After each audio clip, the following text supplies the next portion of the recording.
and welcome to another edition of Loving Literature with Miss Chowdhury. Today you can see that I have my daughter, my second eldest, with us because she would like to do a little bit of reading from Roald Dahl's Charlie and the Chocolate Factory. This is a book that they both like, both my children like, my older two, and it is by obviously Roald Dahl, who is so well known. Therefore, she selected the song that the Oompa Loompas sing. So, Rhea, whenever you're ready, do you want to do a bit of reading? We're going to get into reading it then. Yeah, and okay. I'm going to read a song. And yeah. Okay, fire away. Dear friends, we surely all agree there's almost nothing worse to see than more repulsive little bum who's always chewing gum. It's very near as bad as those who sit around and pick their nose. So please believe us when we say that chewing gum will never pay. The sticky habitat's bound to send the chewer to a sticky end. Did any of you ever know a person called Miss Bigelow? This dreadful woman saw no wrong in chewing all day. She chewed while bathing in the tub. She chewed while dancing at her club. She chewed in the church and on the bus. It really was quite ludicrous. And when she couldn't find her gum, she chewed up the linoleum, or anything happened near a pair of boots, the postman's ear, or other people's underclothes. And once she chewed her boyfriend's nose. She went on chewing till at last her chewing muscles grew so fast that from her face her giant chin stuck out like a violin. Shall I read a little bit? Yeah. For years and years she chewed away, consuming 50 bits a day, until one summer's eve, alas, a horrid business came to pass. Miss Bigelow went late to bed. For half an hour she lay and read, chewing and chewing all the while, like some great clockwork crocodile. Do you want to read a bit? At last she peeled her gum. She put her gum away upon a special little tray, and settled back and went to sleep. She managed this by counting sheep. By now, how strange! Although she slept, those massive jaws on her still kept on chewing through the night, even without her there to bite. There were, you see, in such a groove, they had to move, and very grim it was to hear in pitch darkness, loud and clear. Shall I continue? Yeah. The sleeping woman's great big trap opening and shutting, snap, snap, snap. Faster and faster, chop, chop, chop. The noise went on, it wouldn't stop, until at last her jaws decided to pause and open extra wide, and with the most tremendous chew, they bit the lady's tongue in two. Therefore, just from chewing gum, Miss Bigelow was always dumb, and spent her life shut up in the same disgusting sanatorium, and that is why we'll try so hard as to save Miss Violet Brigard from suffering an equal fate. She's still quite young, it's not too late. Provided she survives the cure, we hope she does. We can't be sure. And that's where we're going to stop, because that's the end of the song. Now, Rhea, do you like Roald Dahl? Yes, I do, because some of it is very funny, and it's very interesting, and it's like an adventure. Oh, very good.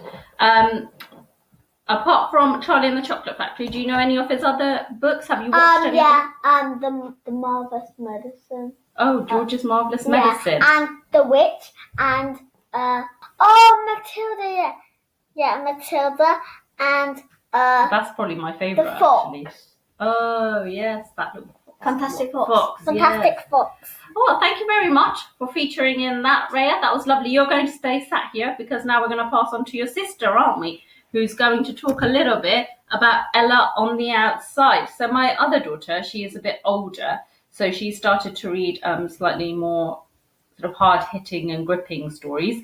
And one that she particularly likes is Ella on the Outside. So, Amira, can you tell us a little bit about Ella on the Outside? So, Ella on the Outside is about this girl who keeps moving, and she's just gone to this new school. And there's this really popular girl who just suddenly becomes friends with Ella, like out of nowhere. And Lydia, there's this really weird, mysterious girl, and Lydia wants to find out like why she's so mysterious. So she tells Ella to go on this mission to find out what's serious about this girl. And yeah. So why do you like this book, Amira? There's multiple reasons. I just like mysterious, sad books, but in particular, I like that this girl, Ella, she's got something similar. She's got similarity to me. Like, I've got eczema, and in this book, she's also got eczema. Well, Amira is going to kindly read us a little bit, aren't you, of some of the bits in the story. So we're all going to listen now. You'll see that Rhea's in her pajamas because it is coming up to bedtime. So it is their little bit of bedtime reading, and they wanted to do a quick little video on this as well. So, Rhea, sit back and enjoy as Amira reads. Dear Dad, I hope you're not sad. I'm going to tell you about our new house. It's number 74 Ash Grove. Everything is tidy and all the boxes are empty now, even though we only got here last week. There's a bedroom each. Mine is yellow. Mom let me choose the paint. There's a fluffy grey cat who comes to visit us. I can see her in the garden. What can you see out of your window? Jack and me are at Moor Lane School. Grandma sent me an iPhone and the camera is so fun. Mum said her new job makes her very tired. Have you got lots to do? I'm sending one photo of the cat, one of the new house. Jack wants you to have the picture he drew as well. He says it's a tiger. I have to print photos and proper photo paper, and it takes ages. Love Ella XXX. And there's another one. This one is about her dad going to jail. Dear Dad, are you alright? The bad thing you did, the stealing. Why did you do that, Dad? Where has the money gone? Did you buy something? I could take it back. If you say sorry and promise never to do it again, will they let you come home? When Jack took the mini octopus, you made him say sorry, and the shopkeeper put it back on the shelf. I don't want us to have extra money. I could stop having sweets, not chocolate. And if I told Jack he would stop, that would make a lot of money. I'll ask Miss Reynolds to do it in a sum and pretend it's for school. Could we save up? How much? Love, Ella. XXX. And this last letter is probably my favourite letter of all, because it's about her eczema, my eczema. Hi Dad, my skin is bad. Mum says I'm scratching a lot at night and she's making me wear the scratch mitts again. Miss Reynolds says the Queen wears gloves for her garden parties at Buckingham Palace, but those parties are in the daytime. And anyway, my mitts are brown and splotchy and they smell really yuck, like vinegar, because of all the creams. I do all the things like long sleeves and the washing and the soaking and the creams and all the food things. I hate not having ice cream when we go out. Every time we have soya ones at tea time, I say I should have double because I miss so many, and Mum laughs, but I should. The doctor said my skin was angry. I keep thinking about eczema being a shouting thing, but I think eczema is more like insects burrowing inside and trying to escape. I would like to unzip my skin and hang it up so I could go to bed without it, so all the itches would leave me alone. Then I would be a skeleton. I'm going to tell Jack that because he really likes skeletons. Sometimes Mum holds my hands still and says, "You've scratched enough." But it isn't like that. Even if I scratch all the skin off, I think a little itch would find me. Love, Ella, XXX. And that's it. Oh, they were lovely passages. I really liked the last one because I think, yeah, you do, Mira, can probably relate to it really, really well. And also as a parent's point of view and all the times that we've seen you itching, I think we can probably relate to it. I love that story. It's very interesting. Yeah, it was really good. I like the little passages. I think it's got a lot of suspense and it's got some very mature themes as well. So it is for your slightly older kids. And I think it is a really valuable read. I've had a little flick through of it and I do think that it is a really, really good, mature read. So I would recommend that people do read this. Would you recommend it? Yeah, I got another book to recommend.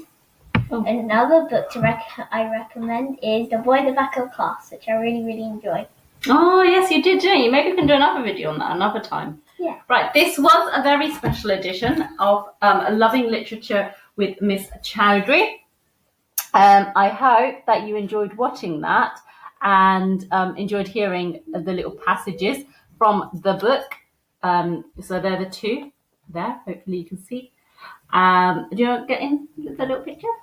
Okay, so carry on, please, watching my videos. If you like them, subscribe. I will be back later on this week with a more modern tale to share. I think probably The Tattooist of Auschwitz probably is the one that I will go for. I've read it quite a few times, actually, so sad. So I'll be back. Like, subscribe, spread the word, continue watching me and my little family. Take care, look after yourself, stay indoors, enjoy the bank holiday weekend, and see you soon on Loving Literature with Miss Chowdhury. Bye. Bye.